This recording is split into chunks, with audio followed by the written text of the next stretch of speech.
Assemblyman Oaks. Hi, Commissioner.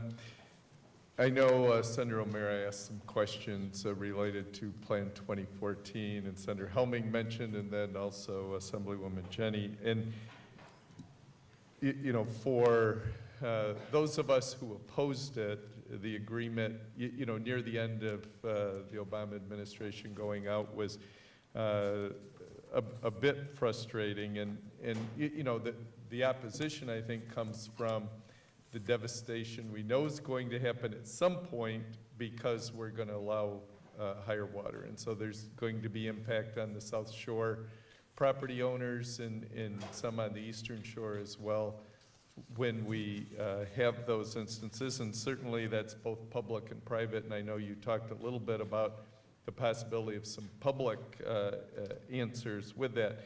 I know there are some efforts going on at the federal level to maybe pull back from that. Obviously, I support that. But just in thinking with that, in proposing 2014, the IJC did a bunch of research. And all that's been publicly given is some summary of that. Did they share with you what the more specific impact of their research says is what's going to happen so that we know what, you know, you talked about some mitigation possibilities or resiliency things. Do we know what those are? So I personally saw summary information. I'll have to check with my staff to see whether or not we got more extensive information that you're referring to. My hope would be that if you haven't, could we try to get that? Certainly if it, you know, I can see the reason maybe they pulled back when it was before, but certainly having that, I think, could be helpful both in your efforts or any efforts at the local level. Second thing I'd like to ask a quick question about, the mandatory organic waste recycling program. One of my, I get a little nervous when, you know, we start out with mandatory and whatever, and certainly we struggle with rules, regulations, and whatever that we add. I do think we have a major issue with food waste, and just interestingly though, in and around my district, I've seen some amazing progress in the last couple of years, things I wouldn't have thought about, but kind of the free market is working a little bit, and so we've seen apple and blueberry and cranberry and grape waste that was thrown away or paid to take away is now being used, repurposed, dried, put into, used as additives or other things, and so that market is working. I guess I hope that, I know there's some grant money I did see as a part of that program. I hope the incentivized versus the mandate side of it is there in the creativity and the ingenuity of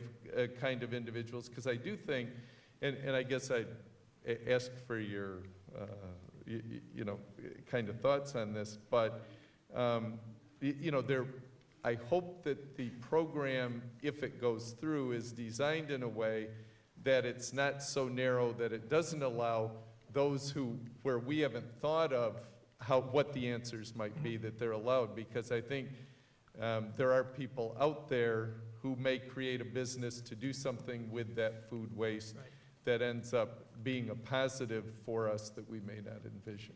Well, I think what we're trying to do with this is to create an all-in comprehensive program that isn't just you must recycle your organics, but in fact help to create a more sustainable and stable market really statewide, because there's so much flow right now going to landfills, you know, not going to food banks, not going to anaerobic digestion, not going to other productive uses. So the idea of the phase-in part, and the changes we're making regulatorily to enable anaerobic digesters to come in, for example, changes to seeker, proposed changes to seeker to make it easier to site some of these locations without going through a full environmental review, trying to get the market established.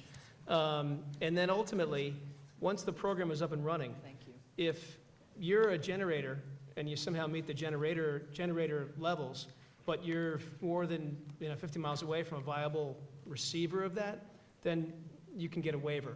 And there's also other waivers that can be given through this proposed package that we're putting together, that if it's not financially viable for you to do organic recycling, that you can get a waiver. So I think that the program we're trying to create is one where we foster a sustainable flow of materials to various sources, food banks, anaerobic digestion, reuse. But we're certainly open to creating a program that brings in as many actors as possible and incentivizes behavior. Thank you.